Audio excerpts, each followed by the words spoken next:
Salut, c'est Alex et aujourd'hui, on va voir comment calculer la rentabilité d'un bien immobilier. Donc, surtout, quelle erreur éviter pour ne pas se retrouver avec un cash flow négatif. Donc, des erreurs que souvent le monde font, ils oublient certaines dépenses.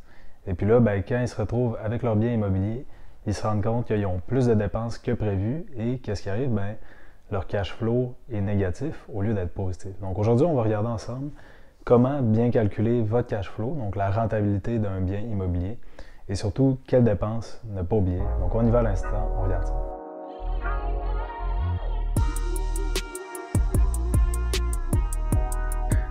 Alors ici, on se retrouve sur ma feuille de calcul que moi, j'utilise pour calculer si un bien est rentable ou pas.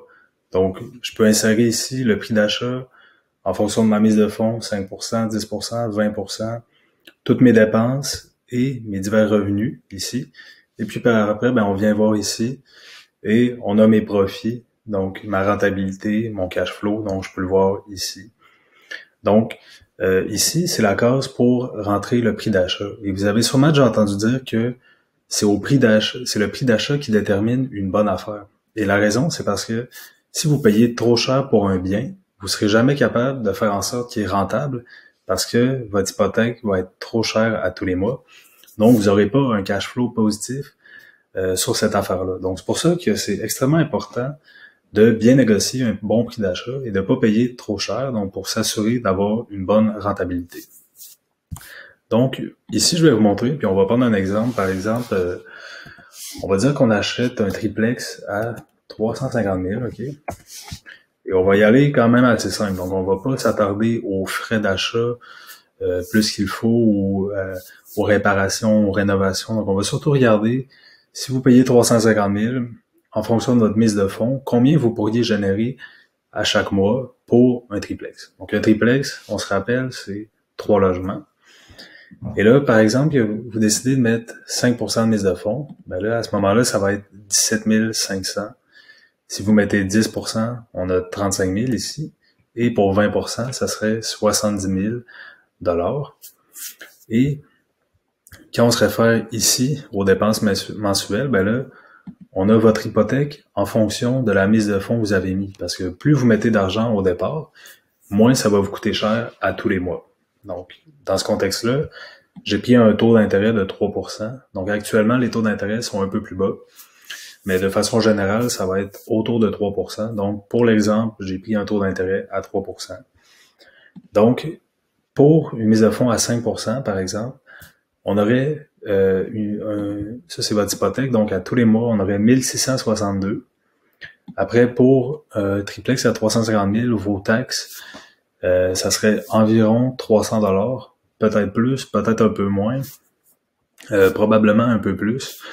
Pour l'exemple, je mets ça à 300 $. C'est sûr que ça va dépendre de votre municipalité, de votre ville. Donc, ça va varier un peu, mais ça peut être autour de ça. Après vos assurances, j'ai mis 115 $. Donc, en général, ça va être à peu près ça, entre 100 et 150 $ pour vos assurances. Et de la maintenance. Donc, maintenance, ça peut être, par exemple, il y a une toilette qui brise, il y a une ampoule qui brise, il y a d'autres genres de réparations. Donc, 200 $ par mois. Et là, comme j'ai dit précédemment, je parle pas, par exemple, des rénovations qui pourraient venir en compte. Donc, évidemment, pour bien calculer sa rentabilité de façon un peu plus exacte, faudrait venir ajouter ici une case pour, par exemple, imprévu, OK? Et en général, il y a plusieurs théories sur combien ça peut coûter ça, mais il y a du monde qui disent que c'est une partie de votre hypothèque. Donc, en fonction du nombre de logements que vous avez, du nombre de logements que vous avez dans votre bloc, ça peut être une part de l'hypothèque. Mais pour l'exemple ici, on va rajouter, disons, un 250 $, OK? Donc, ça nous donne un total de dépenses de, ici, 2527,50 $. Et là, on vient ici pour les revenus, OK? Et là, tout dépendant des logements que vous avez, donc combien vous les louez, là, vous les rentrez ici. Donc, par exemple, disons que vous avez quand même des grands logements que vous allez louer à 950, Et un autre peut-être un peu moins cher, donc à 800, disons. OK. Et donc, ça nous fait un revenu total de 2700. OK. Donc 950 plus 950 plus 800, 2700. Et là, vous venez vous référer ici, donc à cette case-là. Et vous avez vos revenus ici, vos dépenses ici. Et ici, ben, c'est votre cash flow, donc votre rendement mensuel. Donc ici, dans cet exemple-là, on a 172 et 50, OK? Donc, ce qui n'est pas beaucoup, d'accord? Mais faut pas oublier que vous avez mis uniquement 5% de mise de fonds, OK? Donc, c'est évident que si vous mettez 5% de mise de fonds, votre rentabilité mensuelle va être un peu moins élevée.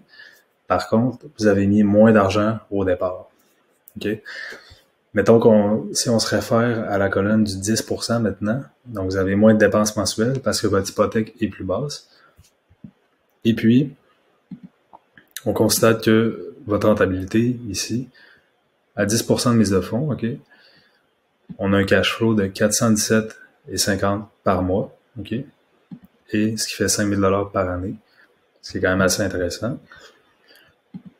Et si on s'intéresse à la colonne du 20%, donc vous allez mettre 70 000 $ de mise de fonds, on se rappelle ici, ben là, à ce moment-là, vous générez un cash flow de 1 000 $ par mois. Donc 1 000 $ à tous les mois qui vous restent dans vos poches après avoir payé toutes vos dépenses. Donc ça, c'est votre cash flow, c'est votre rentabilité.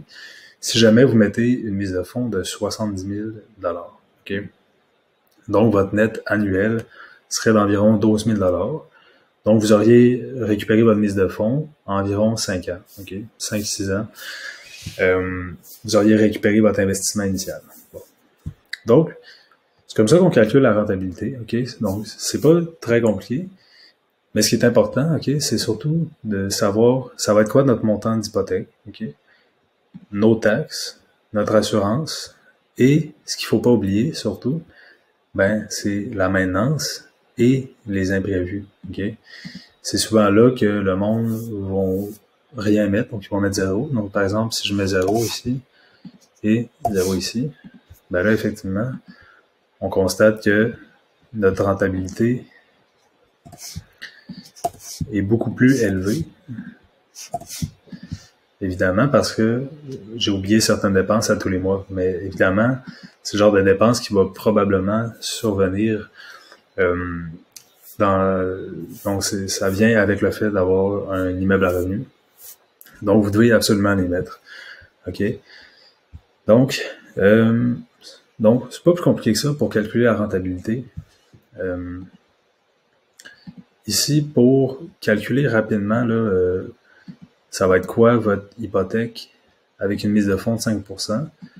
Vous pouvez faire le montant de votre financement, OK? C'est-à-dire ici, 332 500, donc 350 000 moins 17 500. Et vous prenez ce chiffre-là et vous faites fois 0,005. Ça va vous donner environ votre paiement mensuel d'hypothèque à tous les mois.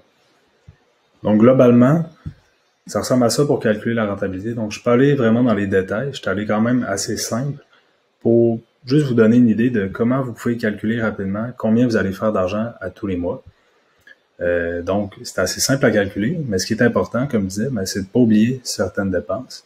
OK? Et si vous louez des logements meublés, par exemple, vous pouvez rajouter le Wi-Fi, l'hydro, etc. OK? Donc, voilà pour calculer la rentabilité d'un bien immobilier. Dans une prochaine vidéo, je vais vous montrer c'est quoi les frais d'achat. Donc, combien vous devriez penser mettre pour acheter un immeuble à revenus, donc par exemple un duplex ou un triplex. Donc, je vais vous montrer ça dans une prochaine vidéo. Donc, ça va venir dans les prochaines semaines. Et sur ça, je vous remercie d'avoir écouté la vidéo et on se dit à la prochaine pour une autre vidéo.